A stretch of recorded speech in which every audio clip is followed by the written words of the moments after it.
2.5 லட்சம் மாணவர்களுக்கு வழிகாட்டியாகவும் 2000க்கும் மேற்பட்ட தொழில் முனைவோருக்கு மென்டாராகவும் 7 புத்தகங்களை எழுதியவராகவும் 100 கோடிக்கும் அதிகமாக டர்ன் ஓவர் பண்ணக்கூடிய பல கம்பெனிகளுடைய மென்டாராகவும் 2500க்கும் அதிகமான மீட்டிங் அண்ட் கான்ஃபரன்சஸ் நடத்தி பல லட்சக்கணக்கான இளைஞர்கள் மற்றும் மாணவர்களுடைய மனதில் தன்னம்பிக்கை விதையை விதைத்தவர் தான் சுரேகா. மிஸ்டர் சுரேகா சுந்தர் சோசியாலஜி மற்றும் சைக்காலஜியில் முதுகலை பட்டம் பெற்றவர். கிட்டத்தட்ட 7க்கும் மேற்பட்ட புத்தகங்கள் எழுதியிருக்கிறாரு.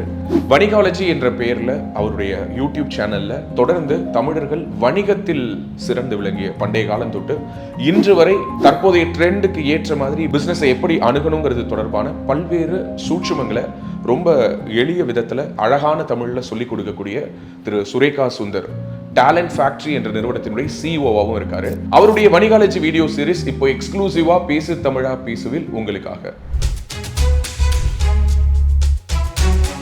வணிகாலஜி, இந்த வணிகாலஜிங்கிறத ஒரு தமிழ் பெயரும் ஆங்கில பெயரும் சேர்த்து வச்ச அந்த அறிமுகத்தை உங்களுக்கு நான் சொன்னேன். இந்த வணிகம் அப்படிங்கிறது நமக்கு ஒரு புதிய விஷயம் கிடையாது, தமிழர்களுக்கு ஒரு புதிய விஷயம் கிடையாது.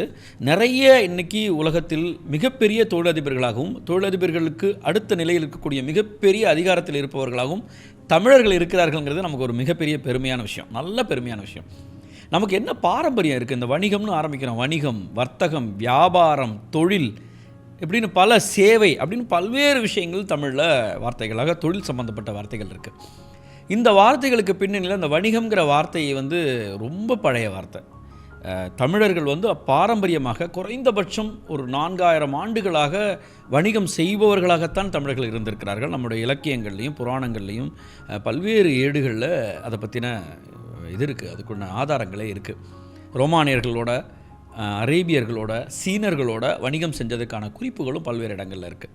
அப்போ அவ்வளவு டேலண்டான, அவ்வளோ திறமைசாலியான வணிகர்களாக இருந்த நாம் இடையில் இந்த முகலாயர்களும் ஆங்கிலேயர்களும் வந்த பிறகு அந்த வணிகம் செய்வதற்காக அவர்கள் வந்த முறை, அவர்கள் வணிகம் செய்வதற்காக அரசாங்கத்தை கைப்பற்றி இல்லை ஆட்சியை கைப்பற்றி வணிகத்தை முறையை மாற்றி இதெல்லாம் நடந்ததுனால வேலை பார்க்க வேண்டிய நிலைக்கு நிறைய கட்டாயமாக தள்ளப்பட்டோம். ஒரு வரலாறு தெரிஞ்சுக்கிறதுக்காக தான் நான் சொல்கிறேன். அப்போ வணிகம்கான அந்த ஒரு பழக்கம் குறைஞ்சு போச்சு. இன்றைக்கி உலகத்தில் மறுபடியும் வணிகர்களாக நம்ம மிகப்பெரிய அளவில் வளர்ந்து கொண்டிருக்கிறோம். உலகத்தின் 81% நாடுகளில் தமிழர்கள் இருக்கிறார்கள் என்பது ஒரு குறிப்பு.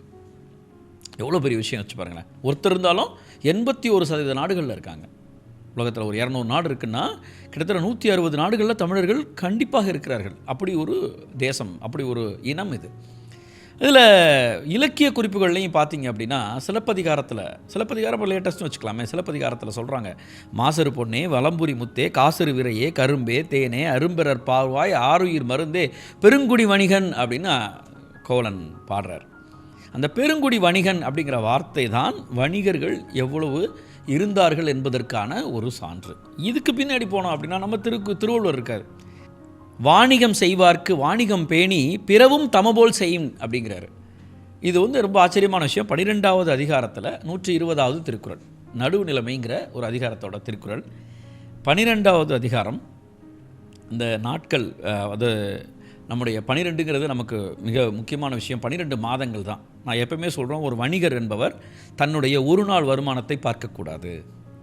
வணிகர் என்பவர் தன்னுடைய ஒரு மாத வருமானத்தை பார்க்கக்கூடாது. வணிகர் என்பவர் தன்னுடைய ஒரு ஆண்டு வருமானத்தை தான் பார்க்கணும். ஒரு மாதம் எனக்கு எவ்வளவு சம்பளம் வந்துச்சு அப்படின்னு நினச்சது ஒரு ஊழியரோட நிலை, மனநிலை. இன்றைக்கி எனக்கு எவ்வளோ கூலி கிடச்சிது அப்படிங்கிறது ஒரு கூலிக்கு வேலை பார்ப்பவருடைய ஒரு வேலைக்காரரோட, ஒரு தொழிலாளியோட மனநிலை. எனக்கு ஆண்டுக்கு எவ்வளோ வருமானம் வந்துச்சு நினச்சாதான் அவர் ஒரு வணிகர்.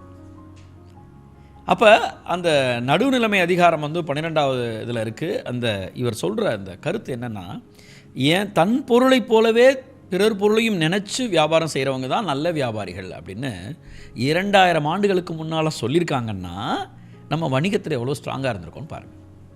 அப்போ இந்த மாதிரி வணிகத்தில் நம்ம இவ்வளோ உறுதியாக இருந்த ஒரு அமைப்பில் இருந்த ஒரு இனம் இன்றைக்கி வணிகத்தை பற்றி இன்றைய காலகட்டத்தில் முழுமையாக தெரிஞ்சு வச்சுருக்கோமான்னு கேட்டால் ஒரு கேள்விக்குறியாக தான் இருக்குது. நான் நிறைய இடத்துல அதை அனுபவிச்சிருக்கேன். அதனால தான் நம்ம இந்த இடத்துக்குள்ளேயே போகிறோம். அப்போ இந்த வணிகத்தை பற்றிய வரலாறு தெரிஞ்சுக்கிறோம். வணிகர்கள் எவ்வளோ பெரிய விஷயங்கள் பண்ணியிருக்கோன்றதுக்கு ஒரு சின்ன எடுத்துக்காட்டு.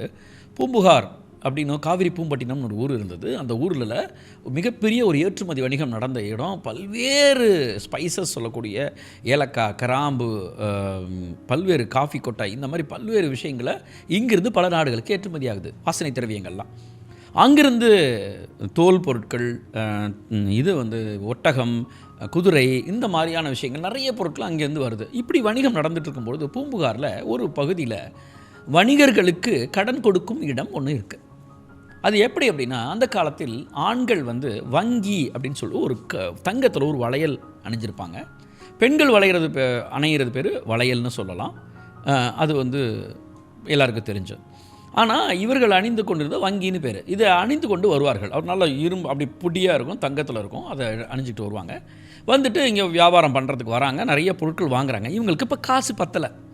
உடனே என்ன செய்கிறாங்கன்னா, அந்த பணத்தை வாங்கிறதுக்காக, பணம் இருந்தால் இன்னொரு பொருளை வாங்கிட்டு ஊருக்கு போகலாமேங்கிறதுக்காக தன்னுடைய வங்கியை கொண்டு போய் இந்த கடன் கொடுப்பவரிடம் கொடுக்குறாங்க.